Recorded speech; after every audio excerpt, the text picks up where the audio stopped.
Bonjour à tous. Je vous retrouve bien vite pour répondre à un commentaire concernant le passage de Genèse, chapitre 19, versets 30 à 38, dans lequel la Torah nous raconte que les filles de Lot ont enivré leur père pour avoir une relation sexuelle avec lui. Mais permettez-moi de le dire immédiatement, si c'est ce que vous avez compris du passage, c'est que vous n'avez en réalité pas compris ce passage. On avait vu dans le podcast concernant la falsification des Écritures que le Coran validait la Torah qu'avaient les Juifs de Médine comme étant la vraie. Mais si c'est la vraie, comment se fait-il qu'il existe des passages très choquants? On y parle notamment de fratricide, inceste, massacre, prostitution, masturbation, blasphème, trahison, adultère, etc., etc. En d'autres termes, comment se peut-il que la Torah, si vraiment c'est la parole de Dieu, nous parle de comportements aussi immoraux? Eh bien, l'explication est comme souvent simple, et c'est ce qu'on va étudier tout de suite. Alors, petite remarque à l'intention des Juifs et des chrétiens, s'il y en a qui nous écoutent, c'est que lorsqu'on a étudié le Coran toute sa vie, c'est évidemment un énorme traumatisme que de lire la Torah. Tout simplement parce que dans le Coran, il y a aussi certains sujets immoraux qui sont abordés, mais en quantité beaucoup plus faible, et surtout toujours décrite de manière pudique. Et donc, on se pose la question, pourquoi les deux textes sont si différents sur ce point, alors qu'ils sont supposés venir du même Dieu? Et ça, c'est une question essentielle, car c'est un des arguments utilisés par les savants pour dénoncer la Torah comme ayant été falsifiée.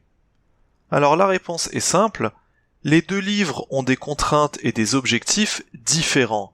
Commençons par le Coran. Le Coran doit convertir une communauté au monothéisme avec une contrainte de temps. Après Mohammed, il n'y a plus de prophète. Et c'est une des raisons pour laquelle le texte a une esthétique aussi élaborée.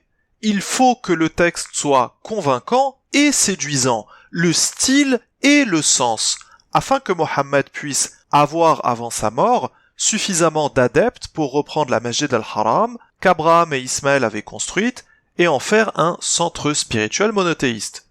Petite parenthèse ici, c'est en réalité un petit peu plus complexe que ça, mais on complétera quand on fera un podcast pour expliquer pourquoi le prophète Mohammed a été suscité. Parenthèse fermée. Par la suite, il faut élever moralement cette communauté, et la manière la plus efficace de faire ça, c'est d'utiliser la figure des héros, et en l'occurrence ici les héros ce sont les prophètes ainsi que les personnes vertueuses. Le Coran va donc raconter des histoires dans lesquelles sont mises en scène des grands personnages pour inspirer cette jeune communauté. Donc le texte coranique n'a pas de raison de mettre l'accent sur des actes immoraux, bien au contraire. Maintenant pour la Torah et plus largement la Bible hébraïque, il n'y a pas ces contraintes. Les enfants d'Israël sont déjà par tradition familiale monothéistes. Et après Moïse, il y aura plusieurs prophètes. Mais surtout, les objectifs sont différents. L'objectif de moralité y apparaît évidemment aussi, c'est bien pour ça que Dieu donne des commandements. Cependant, la Torah a aussi un autre objectif, qui est d'enseigner aux enfants d'Israël leur histoire. Et surtout, pourquoi leur histoire suit ce cours plutôt qu'un autre. Raison pour laquelle le texte nous donne énormément d'informations, les généalogies, les lieux, les personnages, les événements politiques et militaires et surtout une chronologie.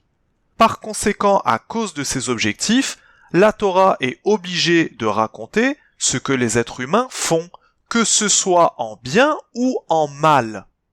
Et en l'occurrence pour Lot et ses filles, pourquoi était-il nécessaire que la Torah raconte cette histoire? Eh bien tout simplement parce que les deux fils qui vont sortir de cette union incestueuse sont deux peuples, les Moabites et les Ammonites, qui vont accompagner les enfants d'Israël pendant plusieurs siècles.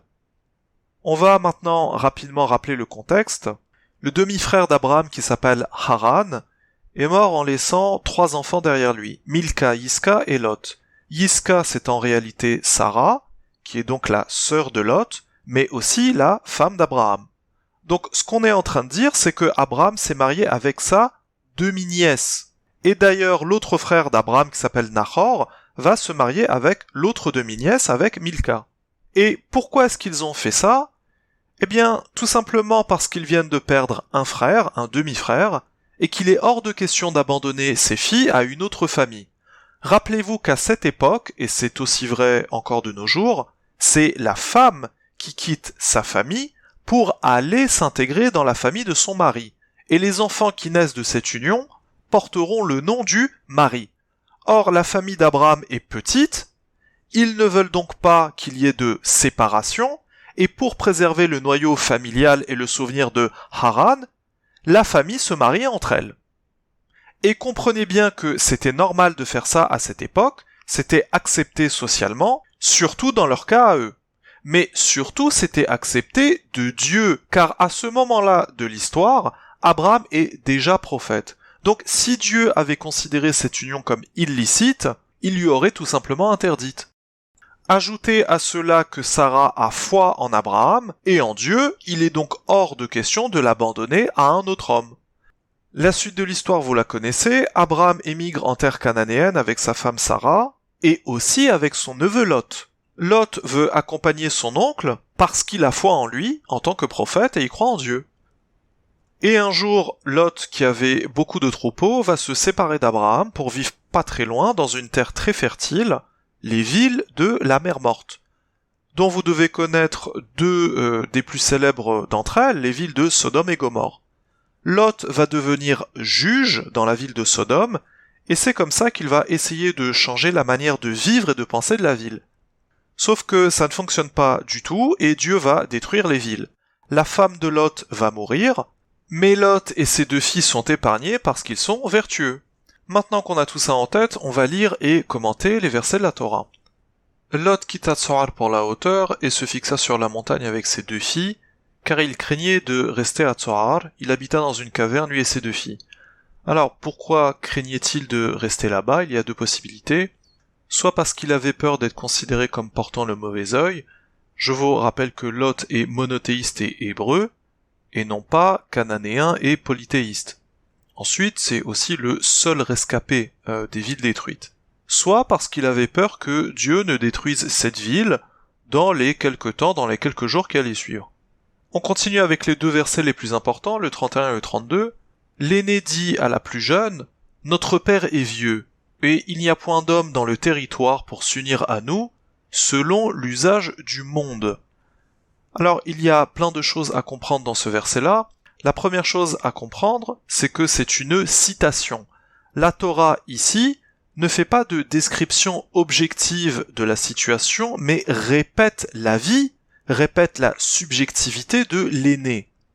Et elle commence en disant « Notre père est vieux », c'est-à-dire qu'il pourrait mourir à tout moment, ou encore perdre sa fertilité. Donc il y a une contrainte de temps ici. Autre possibilité, il est vieux, donc aucune femme ne voudra se marier avec lui. On continue. Il n'y a pas d'homme dans le territoire pour venir vers nous. C'est complètement faux puisqu'on vient de lire qu'il y avait encore la ville de Tsoar. Ce qui veut donc dire qu'il y a un sous-entendu ici. Ce que l'aîné veut dire, c'est qu'il n'y a pas d'homme suffisamment digne dans la région. Et enfin, pour s'unir à nous selon l'usage du monde. En d'autres termes, elle considère que leur situation est suffisamment exceptionnelle pour faire une entorse à l'union que le monde pratique d'habitude. Normalement, selon l'usage du monde, on ne s'unit pas avec son père. Mais elle considère qu'exceptionnellement, dans leur cas, ça peut se faire. Et elle va expliquer pourquoi. Viens, faisons boire du vin à notre père et couchons avec lui, afin que nous conservions la race de notre père. Alors, le vin, pour commencer, est seulement interdit dans le Coran. Donc à cette époque, il n'y a pas de problème à en boire. Pourquoi est-ce qu'elles veulent enivrer leur père? Ce n'est pas parce qu'elles sont vilaines et immorales, mais c'est tout simplement parce que Lot refuserait une telle union avec ses filles. Ensuite, le terme « coucher », que l'on considère comme étant vulgaire, signifie en fait littéralement « s'allonger ». Donc ce n'est pas un terme vulgaire qui apparaît dans la Torah ici. Et pour finir, le plus important, afin que nous conservions la race de notre père. Lot n'a pas de fils. Donc la seule manière de conserver sa race, c'est qu'il ait un fils. Or, les seules femmes disponibles à ce moment-là, ce sont ses deux filles. Et il faut faire vite car Lot est vieux. Mais surtout, rappelez-vous le sous-entendu que la Torah a voulu nous faire comprendre plus haut. Lot, c'est qui? Lot, c'est un homme vertueux, c'est un héros, c'est le seul rescapé de la colère divine. C'est impensable que cet homme soit oublié. Il faut donc absolument que le nom de cet homme se perpétue dans le futur au travers d'un fils. Donc, les filles de Lot font le calcul de la situation et considèrent qu'il est préférable d'avoir la honte de l'inceste père-fille plutôt que le nom de leur père soit oublié.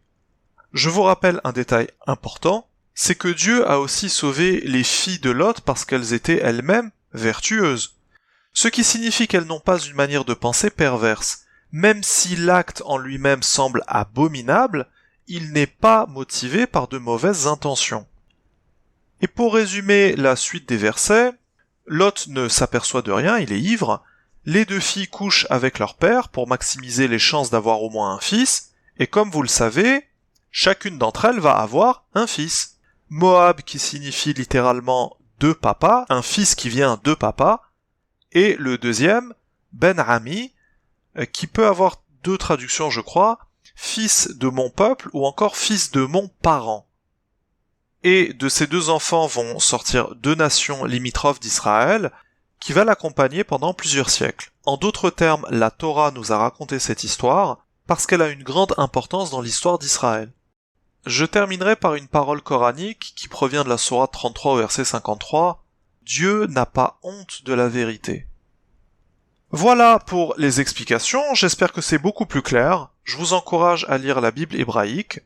C'est un texte formidable, mais qui demande parfois d'avoir les reins solides et le cœur bien accroché. Mais rappelez-vous que le but de ce texte, c'est d'enseigner, d'expliquer. Voilà, merci de votre écoute et à très bientôt.